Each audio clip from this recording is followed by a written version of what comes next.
This is Eddie Abasolo, and you listen to the Break It Down show. And now, the Break It Down show with John and Pete. Hey, tonight at Bayview Studios, we have sitting at the table with me tonight, Bernadette and Eddie Abasolo. And B, as she always does, she lets Eddie be the star of the show. Yeah. But we know who really pulls the strings around here. But I wanted to capture this little story you told me just walking in the door, and it really does speak to what's going on in this relationship. Tell me what you told me about when you were working out the other day. The other day I was working out at the gym, and some people came out to scout me, and, you know, I'm having fun in the ring and stuff, and then Bernadette sends someone over to tell me stop messing around, you know, because people are watching, so... By the way, this is an internet podcast. We're not on the radio airwaves or regulated by the FCC, so you say whatever you want. Oh, okay. Because that's not how you told the story the first time. But there's certainties Right. to the story. That's how it happens. You know, I don't want to make it sound like... What you needed at that very moment was just a little spot motivator. Yeah. Because I think you're in there, you're with your teammates, you got somebody scouting you, but at the same time, you know, you're in there with your workout partners, not necessarily an opponent, and so you save a little, put a little in the movement and all of that stuff, but you're not trying to hurt your teammate. Yeah, we just got turned up for a little bit. Yeah. You know, but she does that to me with everything in and out the gym. Mm-hmm. Get you to step on the gas a little bit. This whole fight camp, she was on me. You better kick his butt. You better kick his butt. You know. That's us too. Yeah. Why this fight more than usual? It was just really big because, you know, it was our son's first birthday. Yeah. Essence was turning 6. It's his first time like missing like a family event To train. Yeah. So there's some things at stake. Yeah. You got to make it count. Yeah. Well, I've missed plenty of family events through the years. Making sacrifices. Yeah. It's just, you know, it's harder when it's your daughter. You know what I mean? That's right. Boy, we know who really is number one. Yeah.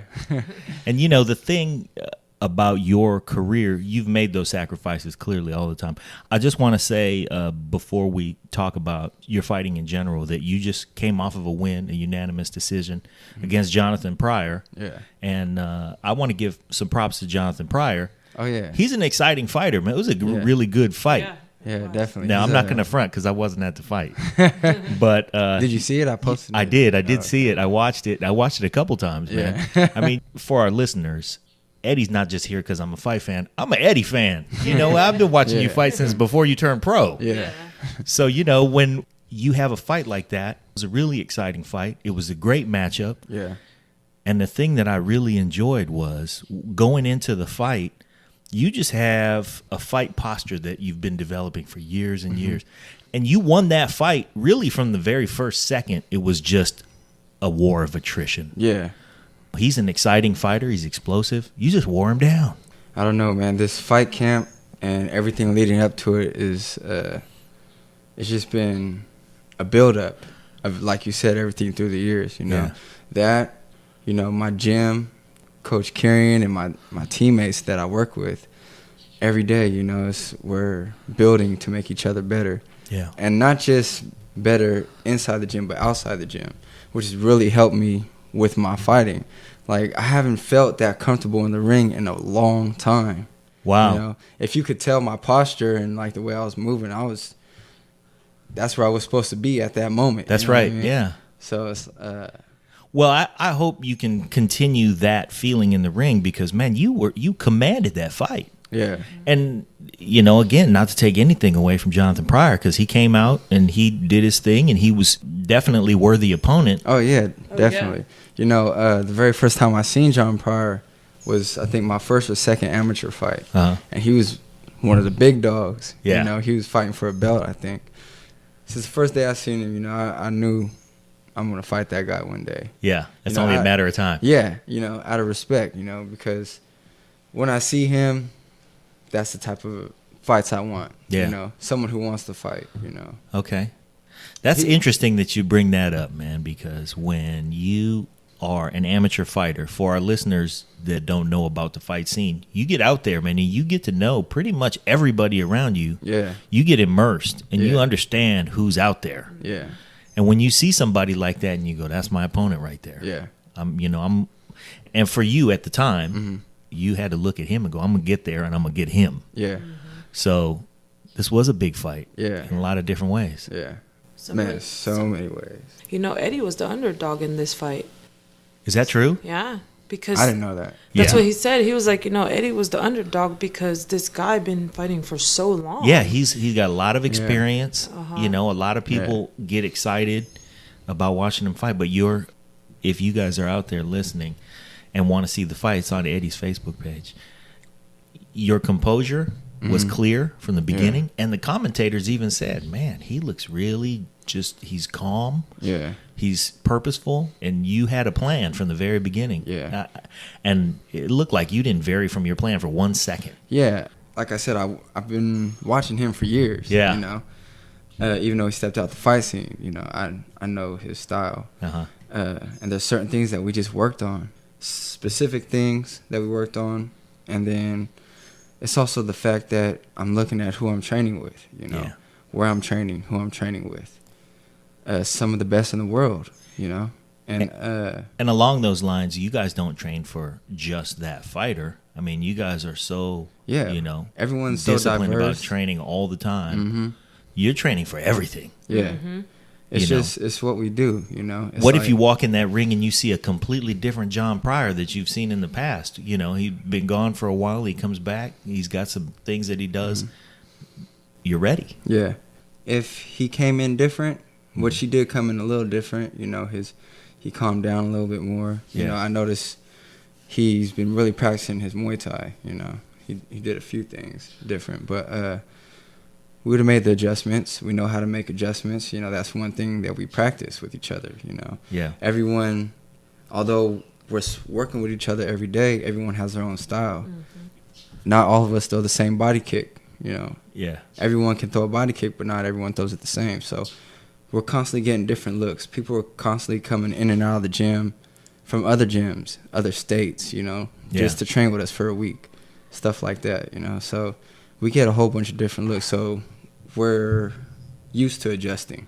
Yeah. When we see something different, it doesn't shock us like, oh, I'm not used to this.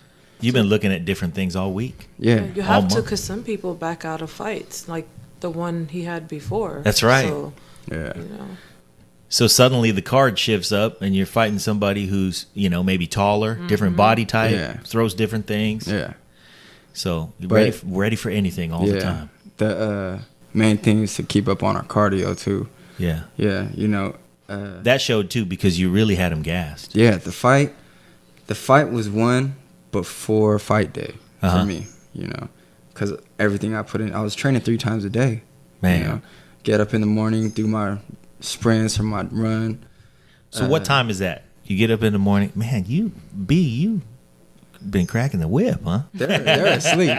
Well, yeah, you know, when she gets up later, she'll be like, "Did you run this morning?" I'm like, "No." First thing, Yes, not and good then- morning, honey.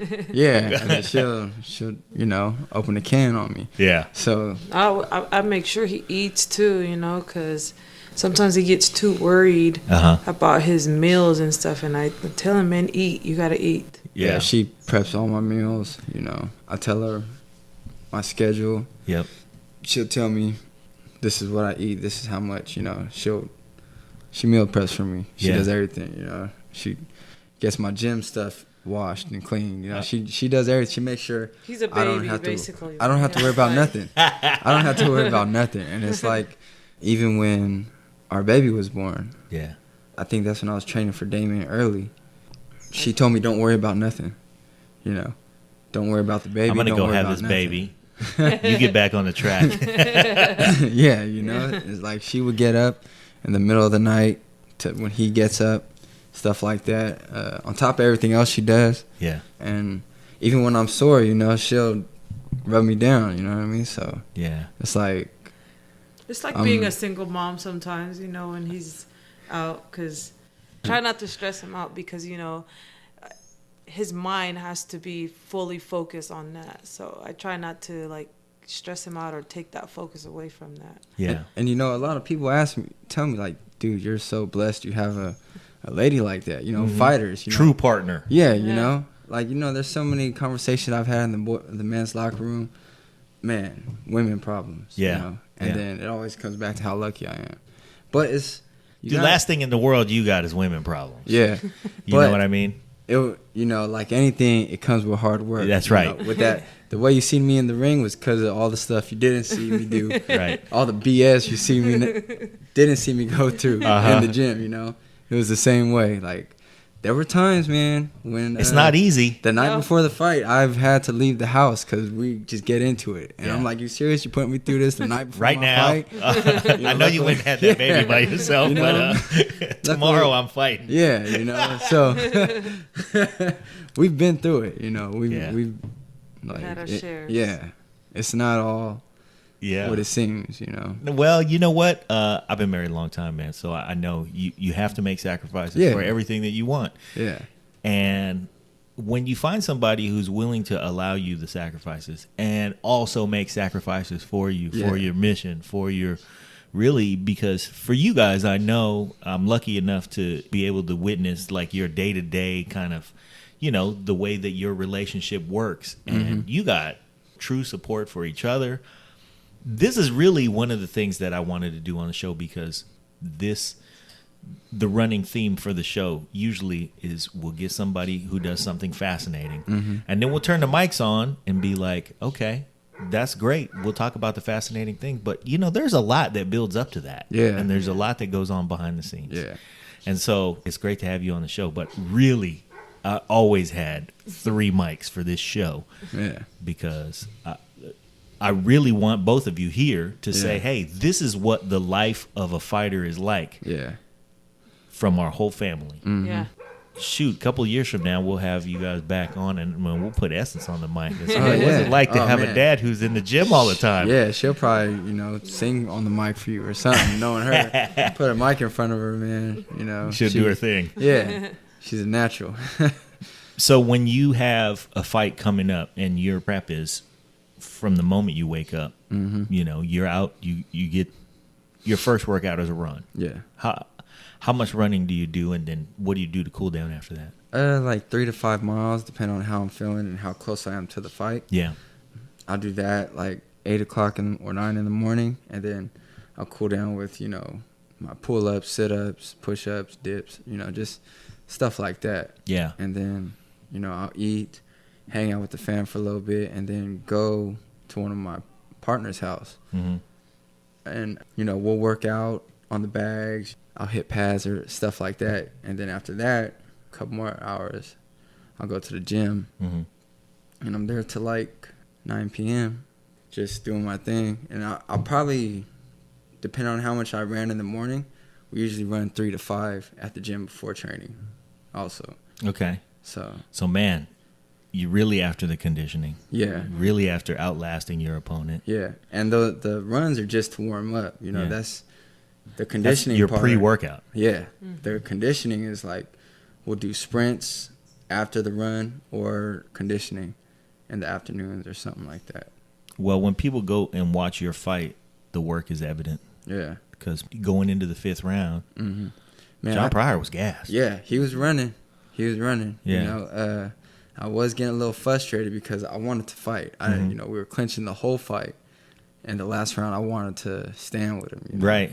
But go after it. Yeah, but, you know. That's funny you say that because you really did beat him in the clinch. Yeah. I mean, if you'd have clinched all night, that would have been your fight the whole time. Yeah, you know, I might be doing more kickboxing next year. Yeah. We'll see. It's not solid yet, but we'll see what's going on. Okay. That's why this year, I love Muay Thai. I love the clinch. I love the elbows, you know, all that stuff. So I really want to incorporate it as much as I can, you know. Yeah. Especially against him because he's a real bouncy fighter. He likes to explode in, you know. So I was either trying to keep him at bay or you were crowding keep him in. Yeah. I didn't want to stay at range to where he can land something solid. Right. You know? Especially start spinning around and land something solid. Yeah, you know. So yeah, you never really gave him the opportunity to do that. I mean, he threw, I think, a spinning elbow one time. Yeah. Might have thrown a spinning back fist one time. Yeah. But in a 5-round fight, you expect to see a lot more of that from him. Yeah. And he never had room. Yeah. No. I was just trying to keep him. You know, this fight, man, I love this fight because it was against a cool opponent and something that I haven't been able to do that my coach has been yelling at me forever. Yeah. Since, you know. Which was what? Is to keep my damn hands up. You know what I mean? And, like, everyone's been telling me to keep my hands up. I'm like, why? You know, I can get away with it. Yeah. But then, you know, working out at CSA, you work out with people who don't let you get away with it. And you start to understand that, Yeah. I'm going to walk in that ring and somebody maybe is waiting for me to, you know. Yeah. You're right. And especially because you are seeking out better opponents and better opponents. You're going to walk into that buzzsaw. Yeah. You know. So he'd been on you to keep your hands up. Mhm. You finally kept your hands up. Kept my hands up. You know, I felt good. Yeah. You know, for the longest whenever I would put my hands up, I had some problem to where my brain would shut off. My hands are up, but I feel like I'm stuck. I can't do nothing, you know. I'm not fluent. And it's just something I practiced on, you know. It took it was irritating working on it, but. Like you had to get over something. Yeah. It was like there was just something holding my hands. Felt like there was a midget just hanging on my hands, you know. And then I finally just shook them off. And I'm able to hold them up now and do my thing, you know. Well, especially towards the end of the fight, you know, he couldn't keep his hands up anymore. Yeah. And, you know, I mean, we're talking about a guy who typically is, you know, like you said, he's an explosive fighter. Yeah. He's well conditioned. He just, that day, he got wore down. Yeah. And I knew that, you know, going into the fight, I knew it. So that's one thing I really focused on was my conditioning. Man, that's a lot of working out. It's nice to see you back working out, B. Yeah. You know? Getting there. Going after it again. Yep. Motivating each other. Yeah. You know, I try to get on her, but it's hard trying to get on your lady. Uh-huh.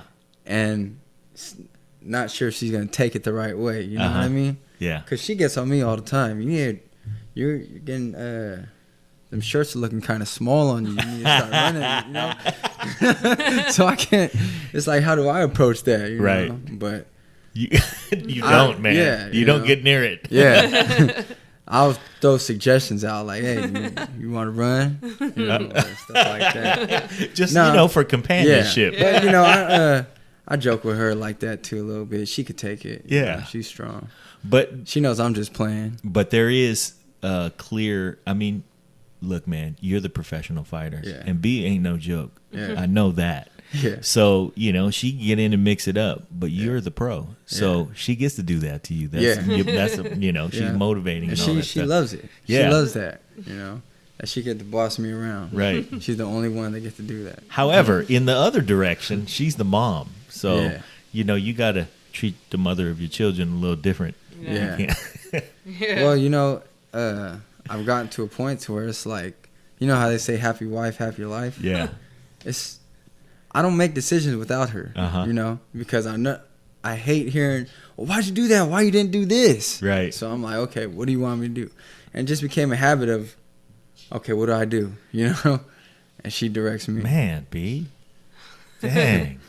But look, man, look at your life. Yeah. I'd say it's a pretty good strategy. It's worked out all right for you. Since I met her, man, and things have been just constantly going up. You know, you have a charmed life, man. Yeah. You got 2 beautiful babies. Yeah. You guys are doing it.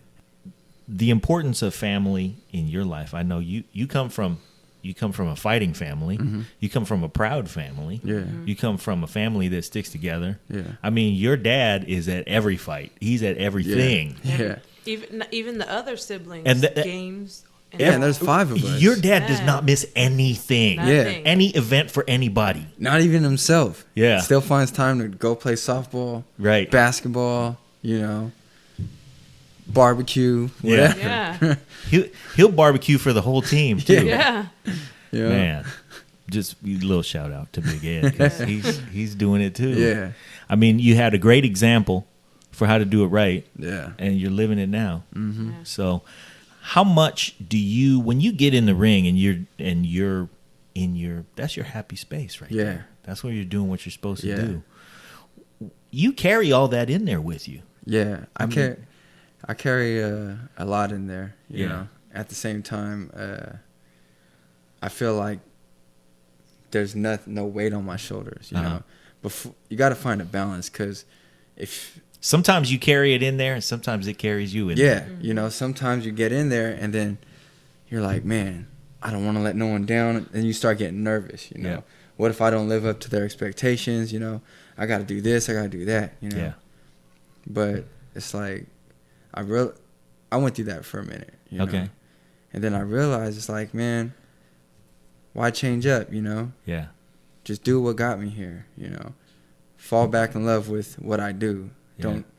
I couldn't really do it for anyone else, you know what I mean? Because it's like, regardless of how I do, I'm going to hear from them, I'm proud of you, you know. Just seeing me in there, they're going to tell me I'm proud of you. Yeah, just doing it. But internally, I'm always going to feel like that's not enough. Yeah. You know what I mean? Yeah. So realistically, the way I was thinking about it was, I got to do it for me, you know. By them seeing me happy, it's going to make them happy. That was my ultimate goal, is to make my family happy, you know. So I was trying to do it the way I thought they wanted me to do it. And then I lost myself, you know. But now it's like, I'm just doing it the way I used to do it, just doing it for me, you know. I'm not thinking about what everyone else is going to think, you know what I mean? Yeah. And by me being that happy in the moment, when they see it, it reaches the goal that I ultimately wanted. You know what I mean? To make them happy. That's the quiet struggle noble men face. You know what I mean? It's your own battle. Yeah. But your expectations are high. Yeah. And the thing is that when you have a support system, it's great because you have support. Yeah. But you also feel that pressure that, hey, man, there are a lot of people who do for me. Yeah. And I'm going to do for them. Yeah.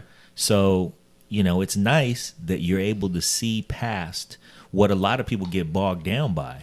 Yeah, that's what drove me to this mindset, is because I was so worried about letting people down. Yeah. That I carried them with me in the wrong way. Yeah. In the ring, I let it hold me down. You know, it wore me down. You know, in the gym, in the fights, you know, in life. Eventually, it festered. You know. Wow. Yeah. So now it's just like, man, that's deep. Yeah. You know, I learned how to balance it. Yeah. You know? I know this is for them. I'm gonna make people happy just by doing the best I can. Yeah. You know, that's it. That's all I can do. You know, if I'm not me, then who's gonna do it? That's right. That's right. So. What do you think, B? Yeah, that's right. And people wouldn't expect that he was ever in that position, but yeah, he was going through a lot of changes. Yeah. You know, from the beginning of his pro career, there was a little bit of trouble, like mentally wise, with him. Yeah. That's why that's the second reason why I was so, like, trying not to stress him out when it comes to fighting, trying to make him, like, really just focus on what he needs to do. Right. Yeah. Just the night before, that's all. It was just... No, I'm just playing. But, you know, all the great fighters say their mental challenges were the big ones that, you know, when you get to the level where you are now as a pro fighter, you know, that's going to separate the champions, because, man, a lot of people get caught up in their own thing. And I'll say this, man, because, hey, I sat in that crowd and chanted, Eddie. And we, you know, it's a community. We're out there high-fiving each other. We're having a good time. We're doing, you know, it's like a reunion. You know, that is funny because after my fight, you know, even when I step out the ring, I get more inspired, because it's not just that people are proud of me. One of my friends hit me up a couple days later and was like, hey, man, I just want to let you know that me and the guys are proud of you. You know? And I know you hear this a lot, but all your hard work, all your sacrifices and this and that, it really showed that night, you know. And when he said him and the guys that I grew up with since I was a kid, you know, till now, you know, we're cool. They're behind you. Yeah, you know. Even though we don't see each other every day, when we do see each other, it's like we never left. You know? Now they understand why, like, it how come we like never see Ed? Time. Yeah. You know? So now they see, like, where his time is really going. And that really meant a lot to me because, you know, first of all, who it came from, you know, someone who I don't see all like that, but we grew up together, you know. Yeah. That and it was a reunion for me as well, you know, coming down from the ring, so many people coming congratulating me that I haven't seen in years, you know. Man, I bet. Yeah. Who was it, man? Who was it? Say his name. Oh, Ricky Estrada. I don't know if you know the Estradas, but I know. You know what? I don't know Ricky Estrada, but I do know. You know Big Dez. John? Who? I know Dez. Oh, he was supposed to go there, and he is tight with Ricky Estrada. I know Ricky Estrada's mom. Yeah, Mm-hmm. yeah. So, hi Donnell.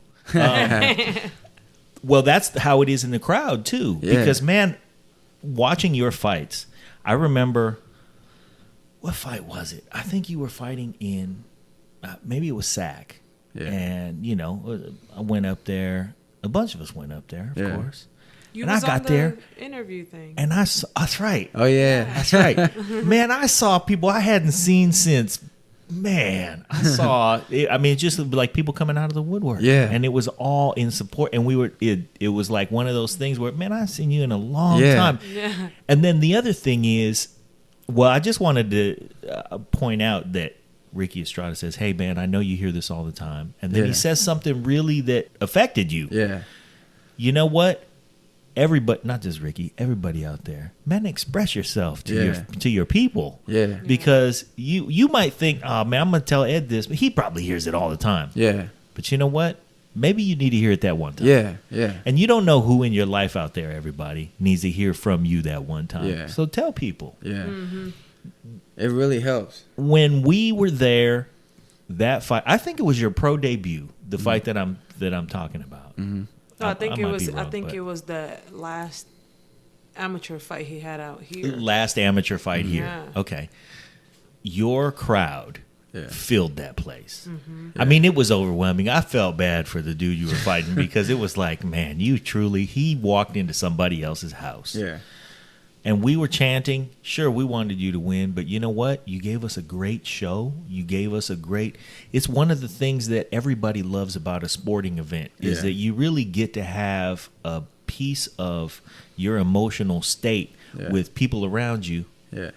And man, I hope you win every time. Mm-hmm. But I can say, as a fight fan and as an Eddie Abasolo fan, if you go in there, man, and you know, at some point you're gonna lose. By the way, the one loss I did see was some bullshit. That's all I'm gonna say about that. But that's the only loss on your pro record, huh? Yeah. That was some bullshit. It was, man. So aside from that, we're just gonna leave that alone for a minute. But you're right. Your fans who are there, they're there to support you. Yeah. And in supporting you, we have a great time. And in watching you do what you do, we have a great time. Yeah. Mm-hmm. It just so happens that you just win a lot. Yeah. So that's also pretty cool. Yeah. Yeah. So now, what are you looking forward to now that you're fresh off of this fight? Yeah. How long before you fight again? I've had a couple offers Yeah. already. So I'm not sure. All I do is you train. can fight again really as quickly as you want to. Yeah. There's already offers on the table. Yeah. You know, I just got to go over it with my coach. Yeah. You know, he always looks for the best opportunity for me. Yeah. You know, so we're going to ponder on it, you know, and whatever he decides, I'll be ready. I always tell him that, you know, whenever he asks me, hey, would you be interested? Throw me in there. Yeah. You already know. Right. Else you wouldn't be asking. Yeah. I once I met this dude named Calvert Jackson. I don't know where he is now. Mm-hmm. And if he's listening, what's up, Cal? We were working together doing some construction. So I got to know him pretty well because I was working side by side with him. And he was a pro fighter. Yeah. He was a boxer. He was a heavyweight boxer. Yeah. And I ain't never gonna see him. I'll just say it. You know what? He wasn't. Nobody was going to mistake him for possessing supernatural intelligence. Yeah. So he got knocked around a little bit. Yeah. But it took me a little while before I asked him, man, because he would say, "Yeah, man, I was a pro fighter. You know, I was a boxer. I was in Vegas, so I fought a lot. I was in L.A. I fought a lot down there." And finally, I asked him, like, "What was your record when you were done fighting?" It was something drastically different from your record. Oh yeah. This dude was some cannon fodder, man. They put him in the ring just to get other guys some stepping stones. Oh yeah. And I think when he was done, he was probably something like 10-24 or something. Dang. And it was just like, man. But he was doing it for, he was, I guess, supporting his family. And he didn't have a coach who was looking out for his best interest and looking for him to accelerate or to progress as a fighter. Yeah. He was just trying to go in there and put on a little bit of a show, get knocked around a little bit. Yeah. So to hear that you're ready all the time, that's great. You keep your conditioning up. You're always keep the saw sharp. Yeah. But to really be strategic about getting better and better opponents, really progressing, making. How long you gonna do this, man? Man, it's funny because, when I talk to my friends, and whoever about goals and stuff, Yeah. and they ask, what's your goal in this, I don't know. It's weird. I don't have a goal. Would I like to win a belt? Yeah. I'd like to win a couple of them, Would I like to earn a world title? The title of a world champion that'll always be remembered? Yeah. But realistically, man, I just want to train. Yeah. I just want to train and You're fight. just doing it for the daily grind. I just do it for the day, because tomorrow's not promised. Tonight's not promised, Man. It's like when I'm doing my conditioning, you know. You can't, 5 rounds of torture, and you can't think about how many rounds you've done or how many rounds you got left to go. Because it makes you slow up, Right. You try to leave something in the tank. Yeah, and not only that is with your attention on the past or the future, it takes away from the attention from the present, So I'm not going to be able to do every rep that I can my hardest because I'm too worried about the next round. Or, I already did 4 rounds, I can't do it, Wow. So it festers into the way I think about this as well, Yeah, I think about what I did yesterday, and try to incorporate it into today and what I'm going to do tomorrow. But as far as what am I going to do with this, I'm just going to fight today. You know what I mean? Man. Fight for Though today. quitting came up before. Yeah, him stopping fighting so that he can provide for his family the better. What I've learned is the best. They go through that. Yeah. And she keeps me solid a lot of the time. I told him, as long as you can do it, do it. I don't want to have to be the one hearing like, oh, you see that guy? I could have been that. Or, yeah. I could have been there. I don't want him to be that. Plus, our daughter is so proud of him. Man. Memories, stuff like that you could pass on, as in like memories like that, I think last longer than money or, all of that stuff. I'm going to say this too, because I got a few years on you. When you raise a child, when you raise a girl, I'm acting like I'm all experienced. I got boys. I know nothing about raising a girl, so I'm just going to tell you what I imagine about raising a girl, which is you want her expectations to be high. Yeah. Mm-hmm. And man, when she sees you do what you do at the level that you do it, when she sees your dedication, when you are in the moment, really engaged, and the entire crowd of a place is centered around their experience with you, watching you. And then, after all of that, you are her daddy. Yeah. Man, her expectations are going to be high. Yeah. You know what I mean? What boy is going to be good enough for her? Yeah. So that's really all you can, I think impart on a child is that, because they're going to do their own thing and they're going to be their own person, but you want to give her those building blocks. You want to make sure that we set them on a path so that, because, my kids, you guys, Nico is 18 years old. Herbie's 26. Dang. The cement has dried. I can't really say, I could say, hey, you should, but you know what? They're going to do whatever they're going to do. Yeah. All you can do really right now is enjoy that she loves you so much and that she's so proud of you. Yeah. And that'll keep you going every day. And that's the bittersweet part of it. Yeah. If you like the show, and you know you do, send us some pictures of your boobies. Don't do that. Support the show. There are 3 ways you can support us. Number 1, go to iTunes or Stitcher or wherever you listen to podcasts. And leave a 5-star rating and review. It helps with the show metrics and helps us get better placement. Number 2, visit our website, www.breakitdownshow.com. We've got an Amazon and an eBay link. Same Amazon, same eBay, you know and love, but they give us a little kickback when you get to their site from ours. And number 3, leave comments about the shows that you like. We want to know what you think, how you feel. Tell us how to make the show better. We greatly appreciate it. Now back to the show. We like boobies. I do it for that, but there's plenty of times when I'm leaving for the gym or stuff like that. She'll chase me out the door crying. Oh. Yeah. Or she'll try to, when I'm saying bye to her, and she's trying to understand, okay, you're going to the gym now. Right. She'll try to fight back tears. Yeah. She'll try to look strong. Right. And that just hurts even more. And she's hurting, Yeah, So it's like, there's plenty of times, Yeah. I've broke down on the way to the gym, at the gym, Yeah. My coach would, I think I'm hiding it well, but my coach, he knows me. He's like, hey, Eddie, what's wrong? Yeah. I'm like, man, it was tough coming here. Yeah, today. I just miss Essence, that's it. I'm away from my family. I don't know. He's like, and then he'll explain to me, kind of same thing you said, when they see you living your dreams, they'll know it's possible. Because I have a family, a lot of times in the society, people think, oh, once I have kids, I need to stop. Yeah, you need to quit playing. Yeah, I just need to get a 9 to 5, and I need to grind it out for the rest of my life. Yeah. And, hey, there's plenty of time for that. Yeah, and I can get a 9 to 5 or a 7 to 7, and grind it out, build a college fund, do all that, make sure she is secure.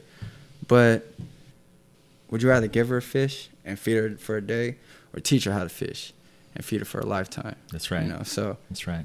By trying to show her what's possible, you're building her self-sufficiency. Yeah, money's gonna come and go. Absolutely. And the thing she'll always have with her is the memory of watching you do your thing, and the expectation that comes with, hey man, I'm not gonna, I'm gonna live this life. I'm gonna love this life. Yeah. I'm gonna do it like my dad did it. Yeah. I'm sure that's something you say from time to time. It's something I say from time to time. So having, it's not my place, but I'll tell you guys, if I thought you guys were bad parents, I'd say something. You're like, hey, why don't you pay attention to that girl? Yeah. You know what? You got to, so. But no, you guys are the total package. Yeah. I mean, that's really what I wanted to try to capture on this show, is not just, hey, we could talk about Eddie fighting all night long. Yeah. But really the thing that I really enjoy about you guys is that you're taking life by the horns, man. Yeah. And sometimes you make some sacrifices. You could probably do some things, make a little more money, but like you say, that money is fleeting. Yeah. And your life is your life. Yeah. So I'm glad you guys are living it the way that you are. I know it's, it can be a struggle. Yeah, it is a struggle at times. Yeah. We get at each other's necks sometimes, but it's funny now because after 8 years, we'll be driving, and then we'll start going at each other's necks, arguing, and then we can't stay mad at each other. Immediately after, it's like, forget you. So where you want to eat? Well, you know Stuff what? Like that, I think, right? Yeah. It's nice that you recognize that. You guys just got married this year. Yeah. Man. So you've been together 8 years. Yeah. And you just got married this year. Yeah. Well, we had to make sure Yeah. Who had to make sure? So that's that was a nice development. Yeah.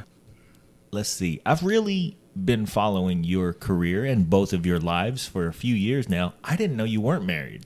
Yeah, that's why. I mean, you guys are together. Yeah. Yeah. There wasn't a, I remember I was looked on Facebook one day and I was like, oh, Eddie and B got married. Yeah. How were they not married? Yeah. Actually, from day one when we got together, we already lived together because we were best friends. Uh-huh. And he would always spend the night. Uh-huh. And I had another friend that would always come over too. My mom thought that they were together, but we were all just friends. So we made it official and he just never left. Yeah. She bought me a toothbrush and was like, "You ain't going nowhere." I don't know who is clingy. Huh.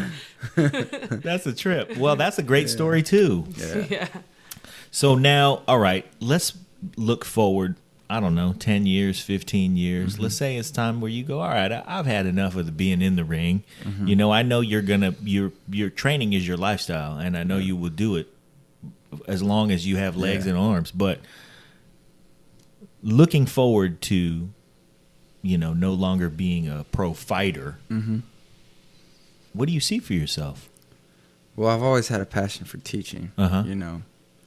And you're a communicator. Yeah, whether it's teaching B, my kids, or anyone who's willing to learn. Yeah. It's satisfying. Yeah. Yeah. Your knowledge isn't yours to keep. It's given to you to pass on. Man. So there's a lot of metaphors for life in fighting, Yeah. and it seems like you've been through the mill on a lot of them. Man, I'm glad you're not letting them fly by you. You know what I Yeah. mean? You got to reach up and grab them because there's some good ones. yeah, there's things that just stick to me. Yeah. That's one of the things that I love so much about. That's why I'm a fight fan, because fighting is a metaphor for life. So your knowledge is not yours to keep. And you see yourself, I imagine, 10 years from now, not just imparting that wisdom, but maybe grooming somebody. Yeah. For me, it's just, I don't know how I would do it, whether it be personals, teaching a class, owning a gym, or whatever. Yeah. But really, I would just love to teach. I don't care if I own a gym. I don't care. I just want to pass on knowledge. I just want to be a part of what I grew to love. You know? Even if my body don't allow me to do it no more. At some point, that's going to happen. Yeah. But your mind will be right. Yeah, and the game is always evolving. So I would love to see what it evolved to from when I was in it, when I'm in it, Man, it's evolved so much in the past Yeah. few years. If we look back on the last 20 years, Mm-hmm. and if you looked at how much evolution has happened in the time span that really encapsulates leading up to and then your career. Mm-hmm. If you looked, I think if you looked at the 20 years prior to that, you wouldn't have seen that much acceleration. I mean, 20 years ago, it would be not easy to find Muay Thai. Yeah. Nobody knew about grappling unless you wrestled in high school, you know, stuff like that. So you're right. The game changes. Yeah. And how much the game changes is accelerated in your fight career. Yeah. So, and not only that, I want to make sure it changes for the better. Yeah. I want to be the best I can be, Mm-hmm. Perfect the art as best as I can, and try to be a factor in leading it the right direction, to stay traditional, to stay, what Muay Thai is about.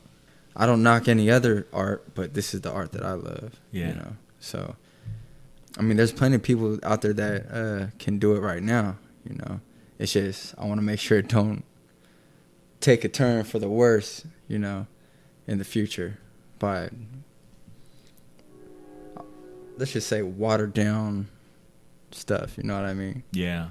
So, Well, I'm glad that as a purist, you have your eye on that. I Yeah. think that as a custodian of the art form, yeah, art forms need a custodian Yeah. and need somebody who's going to move it forward like that with that in mind. yeah, But if your path is to own a gym or to train specific fighters or to whatever it is, I feel like it's going to find you. Yeah. yeah. It seems like your path has not had a hard time finding you in your life. Yeah, that is weird, man. It's not been an easy ride, but it's been real enjoyable. And it's amazing how I keep finding myself in these positions. And that's why I'm never going to give this up. I can't give it up. It's brought me to here. Yeah. It's made me a better man for Bernadette. It's made me a better father to my kids, a better brother, son, a friend. It's changed my life a whole lot. It's made me healthier. I meet so many people through this, you know. Yeah. So many people come to the gym. So many people on different paths of life train for that one Muay Thai class every day. Yeah. And you'd be surprised the people that you meet, the opportunities that come, the doors that open, you know, for outside the gym. People that look up to you that you would never think look up to you, you know what I mean? You got doctors, you got policemen, you got people who come for that class, they look up to you. It's like, wow, are you serious? Yeah. You know, just because I fight, you know? So no, not just because you fight, man. Yeah. Because you fight the way that you fight. Yeah. I think that I hear you say these words, man. I hear you say, yeah, it's changed my life. And it's great to recognize that. But I'm going to say this because we're going to record this show. We're going to hang it up on the internet. It's going to live for posterity. I don't know that fighting has changed your life. And if we look back on this show 10 years from now, and you might laugh at me and you go, yeah, whatever, man. But I think that maybe fighting has just allowed you a place to put your approach where we could all see it. Yeah. You know, because there's a thing that you guys do that would be just as magical if you applied it to anything else. Yeah, you know, that's true. really, Yeah. if you were an artist or a musician or an author or whatever, and you had to be riding up on your behind all the damn time, Yeah. and you woke up in the morning and you did it, and you did it until you slept that night, and you had, what really would you not be unstoppable at? Yeah. So I'm glad it's fighting because I enjoy watching you do it, Yeah. and I think it's plays to your natural gifts. Yeah. But man, if it was baseball, if it was painting, if you were a rapper, if you He were was. That's what he was doing at first. at first, Yeah. but I bet you didn't have the thing. You didn't wake up in the morning and think, I got to do this right now, and I got to do this until I'm going to give my family a little bit of time, and then after I give them that time, I'm going to go right back at it. And this was the thing that you found. Yeah. So, you know, did it change your life? Well, I don't know. It gave you a place to put your life. Yeah. That's true. So The reason why it's surreal sometimes is because when I first started, I didn't know nothing about Muay Thai. You know, I didn't know anybody who fought Muay Thai. And then here, and I started in a hole in the wall, you know, where I trained at. And now I find myself at one of the best gyms in the country. in a glorious environment. Yeah. Training with people who I look up to. I used to watch highlight videos of these people Yeah. to get me juiced Uh-huh. and hyped to go train Right. when I was training in the hole in the wall. They're your teammates. Yeah, now they're my teammates. Yeah. Not just my teammates, but you know, we've all grown close enough to where I could call them my brothers. Yeah. And it's just, you know, sometimes Come on, man. Plug your gym. CSA. Yeah. Yeah, you know. And like the people I train with is just Who's at CSA that we should keep our eye on? man, everybody. Everybody. Everybody, you know. Well, Kevin Ross, by the way, is fighting This tomorrow week- night. Yeah, tomorrow Kevin night. Ross is he's one of my training partners. Yeah. You know, He's which- number one in America. yeah, you know, he's a legend already. That's not a bad place to train. Yeah. So our listeners who are far away are not going to realize that you drive 35 minutes. If traffic is cool to the place where you train. Yeah. You're going all the way to Dublin Yeah. to train every day Yeah. and 6 times a week. 6 times a week. Yeah. You take a day off. I can't believe Eddie Abasolo takes a dang day off. B, you let him take a day off. No, I'm just playing. That day off, he's watching the kids. That's his day on. Yeah. So CSA, you've been training there for how many years? I don't know. About 3 years? Yeah, Yeah, I say about about 3 3. years. Yeah. And the first year that I was training there, I was working in Sonoma. Sonoma, which Yeah. is farther. Listen, everybody, like that's an hour in the other direction. Yeah. So you would go to work in Sonoma, pack it up, and Yeah. trudge all the way to Dublin, which, again, if traffic is cool, Yeah. an hour and 20 minutes away. Yeah. Made it 2. I think it was like 2. It became 2 because I would get off at 2:30 from Sonoma. Yeah. In By the afternoon? Yeah. And by the time you got to Dublin, Yeah. it was 4:30. Yeah. Man. But it was worth it. Yeah, it's worth it. It still is worth it. You know, that drive is normal to me now. Yeah. You know, it's like, It's just part of your day. yeah, it wouldn't stop me at all, no more. Yeah. Even back then, it wouldn't stop me. Well, you it know? didn't. Yeah. Clearly. It's not like, oh, I don't feel like driving today. You know. Yeah, not today. It's too much today. I've had those, but I know once I get across the bridge, Uh-huh. that's $5. So I'm like, man, Yep. I just gotta get across the bridge and I'm good. That's a commitment for Ed. Yeah. Man, I must have got to spend $5 to get back across the bridge. Yeah. It's too late now. Yep. And Plus, he got Krispy Kreme to motivate him. Oh, yeah. on the way home. Oh, yeah. But you know, there's this thing at the gym they call us the A team. You know, Yeah. just some of the fighters, and I get a whole bunch of stuff from them all the time because I'm the fattest one. You know. Come on. They're calling me. I just get all the fat jokes. Come So- on. So that's what kind of helps me maintain my weight. Okay. I've never seen you not make weight. Yeah, that's what I said. But at the same time, I gotta drill with these guys and Uh-huh. work with these guys. So you know, And they remind you. yeah, you know, they're like when they try to throw me and stuff, they're like, dude, Man. you need to lose some weight. I tried to throw you. Oh, they get it done. you Yeah. know, but it's just harder. Right. Yeah. All right. Again, looking down 10, 15 years from now, what do you think about when you think your kids are going to say, hey, Dad, I want to get in the ring? It's hard because I don't want to force them into anything. Yeah. And from the way that I train, Yeah. I try to make myself pass out every time I do conditioning It is a trip. when I train. You know, Man. it's weird Yeah. because there's plenty of times where I'm like, I don't want to do this today. Yeah. I get up and I'm like, I can't do this today. My body won't even move. But every round, I don't know if I'm going to get that next round. Just like I say, tomorrow isn't promised, tonight isn't promised. That next round isn't promised. Yeah. You know, so I try to You better do it right now. Yeah, I try to make myself pass out, throw up if I can, you know, every round. He said, if I can. Yeah, Man. you know, and Well, let me ask you this, man, because when I was a kid, your dad could whoop everyone's ass. And your dad was feared. I grew up in Vallejo, California, which is rough and tumble out Yeah. there, everybody. And Ed Abasolo was not to be messed with. yeah, I'm glad I don't know why he liked me for some reason.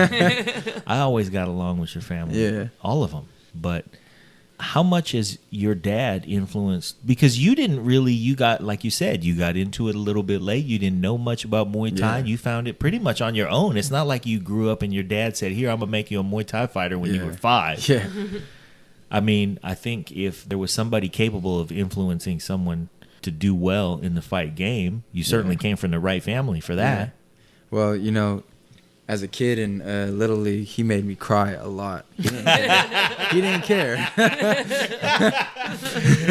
Yeah. You know, there was times my parents fought because my mom thought he was going too hard on me. Right. And He was like, no, he's Yeah. out here. He got work to do. Yeah, you know, and he'd get mad, you know, like, F that, you know? Yeah. Get up. Uh-huh. Go. Quit crying. Why are you crying? Quit crying. I'll give you a reason to cry, you know? That was his thing.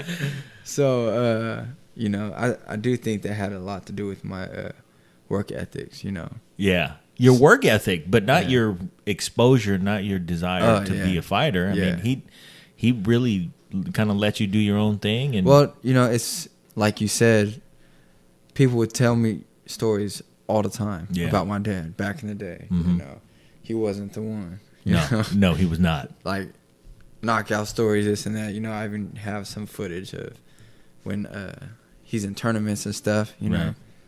so fighting has always been something that I know that he'd be proud of. Yeah. You know, so that kind of drove me. You know, as a kid, I always wanted to be a fighter, just because I know my dad was a fighter. Yeah. You know, did I know I wanted to do Muay Thai? No. Because all I knew that my dad did was karate and street fighting. Yeah, right. So it's like... Anytime. Yeah, that fight has always been in me. Yeah. A little bit. It left for a little bit. But then it came back, once I started doing this. And it's just... Because when I first started Muay Thai, I didn't take it serious. I'd come to the gym, slacking, this and that. I didn't think that I could, when people tell you ever think about going pro, it's like, that's so far-fetched. Yeah. It's like, how can I do man, that? That's funny to hear you say that.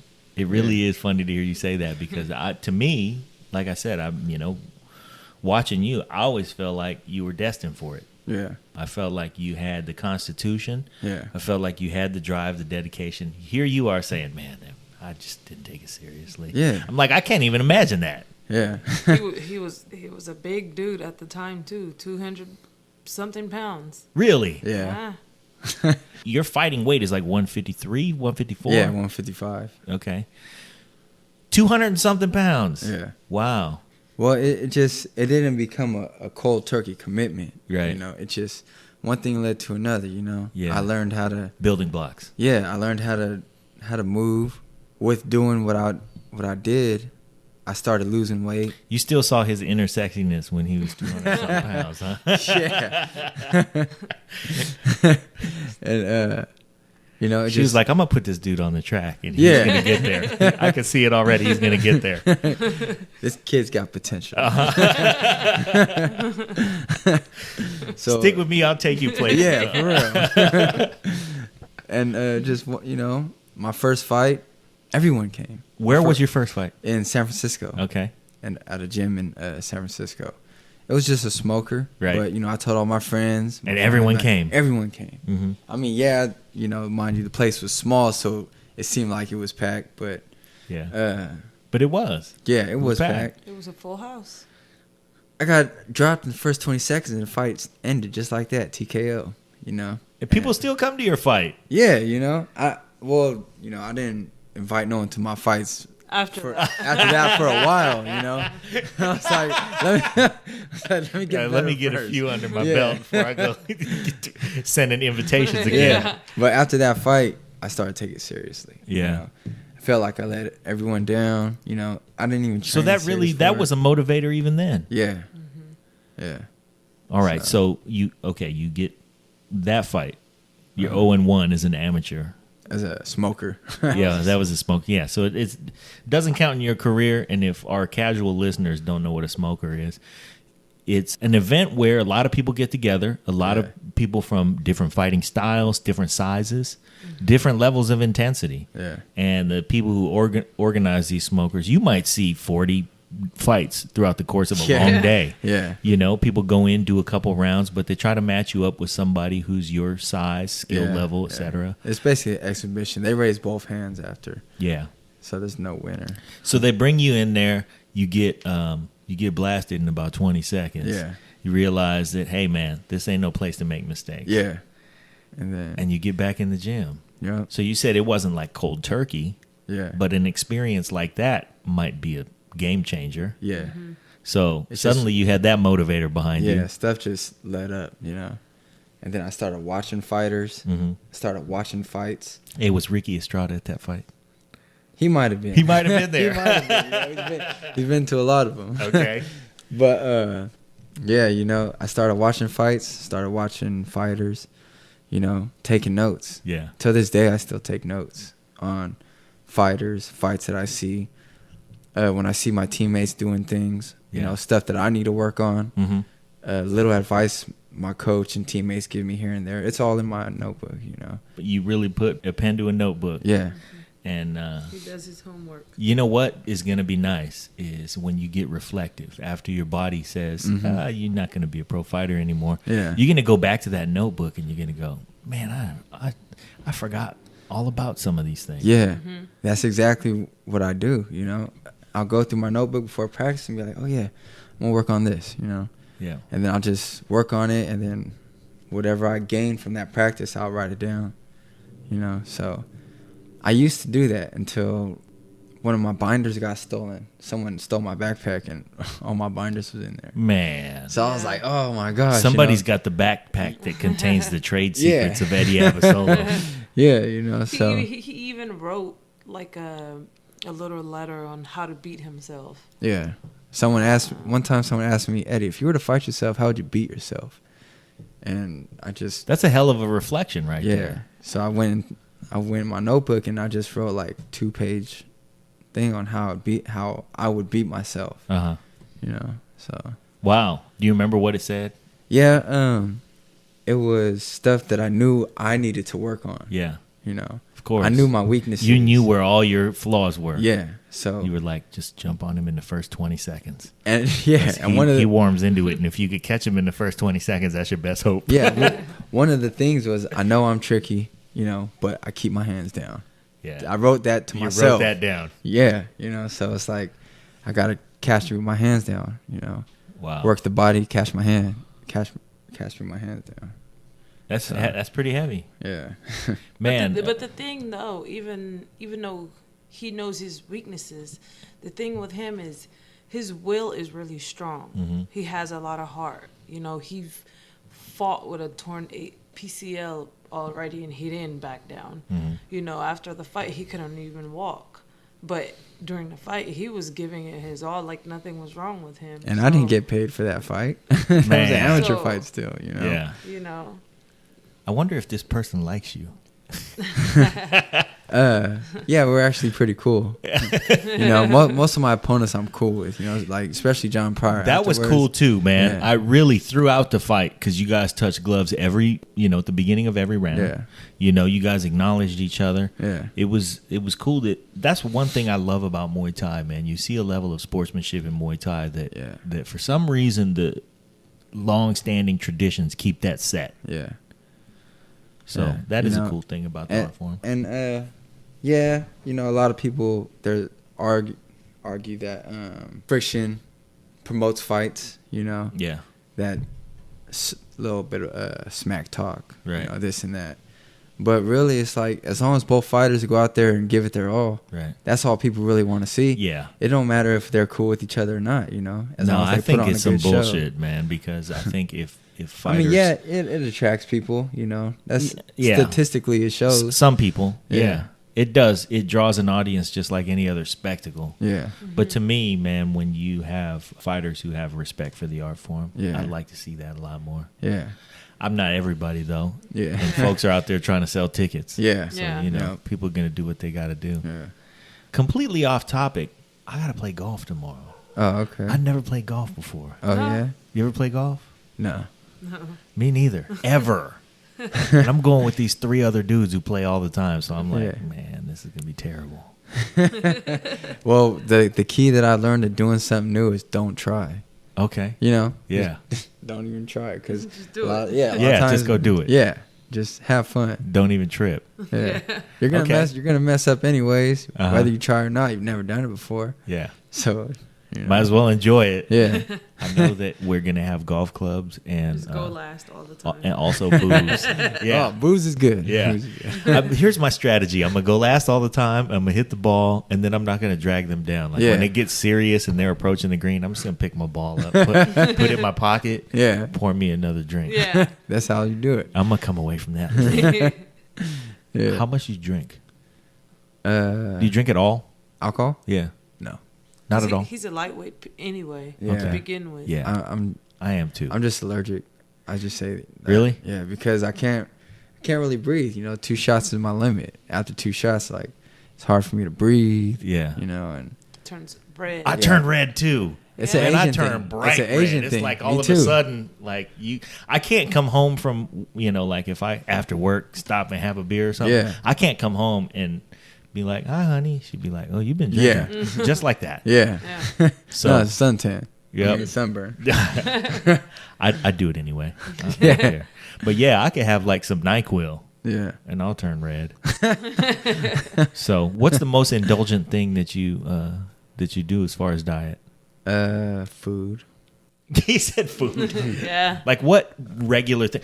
Krispy Kremes. Yeah. That's your vice, huh? Well, not Krispy Kremes specifically, but donuts, you know. pizza, stuff like that. But then, depending how far out I am from the fight and how much weight I have to go, how strict my diet is depends on that. Sure. So, if I'm real good on weight, you know, I have more cheat meals than I should. Okay. You know, but He's on Yelp though all the time, looking at food places. it's weird because when I'm on a diet and I can't eat, I'm always watching the food channel. Or I'm on Yelp looking at food just to look at it, you know. And for some reason, it calms me down. That's enough. Yeah. You just, okay, I got my little fix. I saw it. Yeah. It looked good. Fries with gravy or whatever. Yeah, all that. Yeah. So here's what I'm going to say. I'm just going to set the table for after you're done being a pro fighter. We'll go check out some restaurants. Yeah. You know, when you're like, all right, well, okay. I'm going to coach. I'm gonna coach, and I'm gonna eat a little more than I used to. Yeah, I'll enjoy coach my life a little and be bit. like a little chef or something. Who knows? Can you cook? What I like. Yeah. What else is there? I could cook it to whatever I like, but I like weird stuff. Like what? Like the diet of a fighter. Yeah, you know, like habanero jelly. You know, I put sun butter on almost everything. What is sun butter? It's like peanut butter made with sunflower seeds. I never heard of that. Yeah. I'm gonna check it out. Yeah. Is it good? Oh, it's delicious. You put it on everything. I could spoon it. It's not just that you eat it because it's, you know, your nutrition guidelines say you could eat that, but it really does taste good. Yeah. I had a dude at work. One of the dudes I'm playing golf with tomorrow said, "Man, I had let me see if I can remember this, peanut butter, mayonnaise, and salami sandwich with a little red onion." See, that's something that I would eat. It's weird. What? You know? What is that? I don't know. He told me too. It's so good, man. I'm gonna bring you a sandwich, and then if you don't eat it, I'll eat it. Yeah. But man, that just to me, I couldn't get my head around that flavor combination. It doesn't sound. I wonder if he's interesting to me. boozed when he eats it. Is That he gonna be probably drinking helps. too? Oh yeah, it's not really about the golf.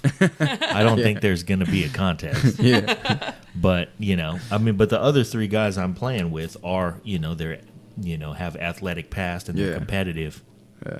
So there's gonna be an element of that. But we're gonna start drinking at 7:30 in the morning. Oh man. Oh, So It's a party. yeah. yeah, right. I already know I'm not gonna put any wagers on my performance. Yeah.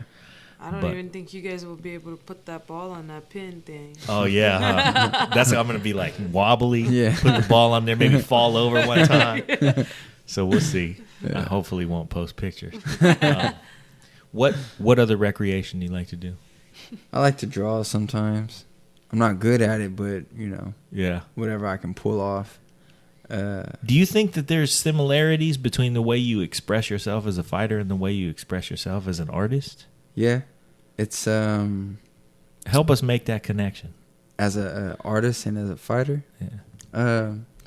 I would say the uniqueness. Uh-huh. You know, everyone does things their own way Yeah. in their own order. You know, Right. like I say, we all can throw a kick on the team, Mm-hmm. but not everyone throws it the same. Same way. You know, in Yeah, art, you certainly aren't going to draw something the same way somebody else. yeah, does. you know, even if I can mimic, you know, what the next person can draw, I've done it in a different process. The feeling that you put into it is different. Some people fight with more aggression. Mm-hmm. Some people fight more relaxed. I'm not really an artist, but you don't get the perfect circle with one try. Yeah. There's a lot of, at least when I draw, a lot of erasing goes into trying There's to a draw. lot of erasing. A lot of erasing, you know, a lot of fixtures. You know, some people, they could pull it off naturally. Yeah. You know? And that's when they're in their little flow state, you know. Yeah. Same with training. I saw Sometimes- you post something about flow state a Yeah. few days ago, Yeah. or maybe a couple weeks ago. It's I'm not it's sure like a when you did high. it. When Yeah. people say they have a high, you know, Mm-hmm. it's weird. You said something about rounds not seeming to be as long as they are. Yeah. Every round, this last fight, Yeah. seems shorter. I didn't even hear the 10-second warning. Wow. As my conditioning got better, there's times where it seemed like it's forever, but as soon as it ended, it seemed like it passed just like It that. went by. Yeah. Yeah, you know, because you zone out. There's no way that I can push as hard as I can without zoning out. Trying to make myself pass out because your body don't want to pass a certain limit. Right. Once it hits a certain limit, it's telling you stop. You know, Yeah. I'm not comfortable. I don't want this. We don't want this. Trust me. you Yeah. know? Right. So It's not good for us. yeah, you know, I can't do anymore. Yeah. You know, I can't. I'm gonna throw up. But somewhere between here and there, there's that sweet spot Yeah. that you get to. It's like the best way I can explain it, it's like that zone you're in when you're half awake and half asleep, when you're falling asleep, when you don't know that you're asleep yet. You know what I mean? Yeah. There's just times where you just flow. Yeah. Whether you're sparring, you're on the bag. There's times I get lost in the bag, and I'm like, oh shit, the round's done already, or I won't even hear the bell, and I'll be halfway into the next round. So I've gone through the rest period and the whole half of the next round. Still on the bag. Yeah, just still on the bag, just not killing it, you know, but in that place. in my zone of Yeah. working on something that I'm trying to work on. you Uh-huh. know? It's weird. It's like you're not trying to do it. You're not being conscious about how your form looks or how you're not thinking. It's just coming out of you. Yeah, it's coming out, you know, and I could be sitting there throwing 100 kicks and only be happy with 2 of them because, like, after my kick, I'm like, oh man, I need to turn my hip a little bit more on the next one, you know, Yeah. and I'm just constantly trying to progress on each one, and then everything around me just disappears, you know. Yeah. It's weird. Man. So let's close on this note, man. I want to say I'm really happy that you guys took a minute to expose a little bit of your personal lives, your family life. You know, I think that your life as a fighter is infinitely interesting, but your life as a family man who's a fighter is something that we all, if we're lucky enough to be able to tap into that part of us that makes us happy, we can relate to what you're going through and really celebrate that you've been successful doing it. Yeah. What do you want to say? Who do you want to give a shout out to for their help, for their support, for their encouragement? And Oh man, there's so many people. a million people, I know, man. You know, I want to give a shout out to my fans, the people who support me, you know, even the ones who showed their love and support and they couldn't make it to the fight, you know. I've gotten texts, messages, you know, just stuff like that. Yeah. You know, my sponsors, Beltran with Teep, Buddha Thai, Bistro in Vacaville. CSA Gym, of Yeah, course. your gym. And Yeah, who else was my... Ricky G. Yeah, Ricky G, you know, he helped me with my banner. And Mike Jr., who gave me a donation. He was a for my- really big help. Yeah. CSA Gym, you know, everyone there is just a big old family, man. It's like a jamboree every day at the gym, you know. My coach, Karian, my teammates, the ones who really pushed me through this camp was, you know, Kev, Gaston, Diego, Brian, Zuela, you know, the A-team. Shout out to Kev, who he has a fight coming up tomorrow, actually. And I'm driving out to Pachanka Casino to go see him. Man. And then I'm coming back right after his fight. So I'm going to almost San Diego and back in one day. Yeah. You know. But it's worth it, man. You know, he's put so much in. A lot of my mentality comes from watching him. You know, I used to watch his highlight when I was coming up as a fighter. Yeah. You know? You So, watched his highlight reel. Yeah, he was one of the guys, you know. And now you're going to go down there to see him fight. I've done that turnaround, man. I did that turnaround to go watch you fight in Temecula. Yeah. We drove all That's the the way same down place. there. Yeah. That's the Pachanka Yeah. Casino. Yeah. That was a cool spot. Yeah. Went all the way down there and then thought we were going to be a boss and turn around and come all the way back. Just like, no, we'll save Yeah. money. We don't need to get a hotel. Yeah. Man. How was it? That was I'm a never going drive. to do that again. Oh. I'll go down there, Yeah. but I'll get a hotel every Yeah. time. Like, Yeah. do you do a drive like that? That's crazy. For our listeners in other parts of the world, that drive... It's like I don't 8-9 remember. hours, huh? Yeah, something like that. You know, maybe we were lucky and did it in 7.5, but still, you do Yeah. that, and then you watch some fights, and then you get back in the car and come back at it. Mm-hmm. Oh no, Unless you take turns. no, and we did. Yeah. That's the only way you could really do it. But the smarter thing is Get a room. get a room, go all Yeah. out, enjoy that fight, Yeah. enjoy that time, yell as loud as you can. Yeah. And then go get some sleep. Get some breakfast. Yeah. That way you could also have some beer while you're watching the fight. That's right. Something we could not do. The thing that I enjoyed about that was, to get back to your training and diet regimen, was you had made weight, and then we saw you at the Red Lobster, and you were getting down. Oh man. What was it? No, it wasn't the Red Lobster. It was Olive Garden. It was And Olive they Garden, had or was it a all you buffet? can eat something, and Yeah. you were making it happen. Was that the fight? Was that the one? When he threw up. Was that the next day? That's the one, yeah. You threw up the next day? No, the night of weigh-ins. Oh, After weigh-ins, they gave you a voucher to eat anywhere. And in the casino? yeah, and I went to a buffet. I tried to break the place. Yeah, I ate. I threw up. I went to the bathroom, threw up. Came back, ate some more. Threw up again. Came back, ate some more.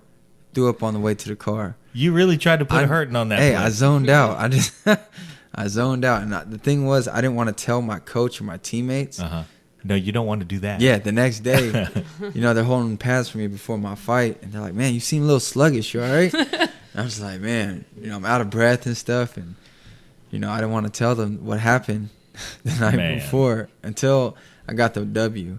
And I was like, all right, now that I got the win, right, I need to tell you guys something. I got to get something off my chest. They ripped me. They ripped me a new one. I bet. That's why they give you a hard time for being the fat dude in the gym. Yeah. Cool, man. Well, Spartan Arena too. Also, a big shout out to Spartan Arena. That's a business that me and a few buddies got going. What do you do? My job is, I give personal training, online personal stuff like that.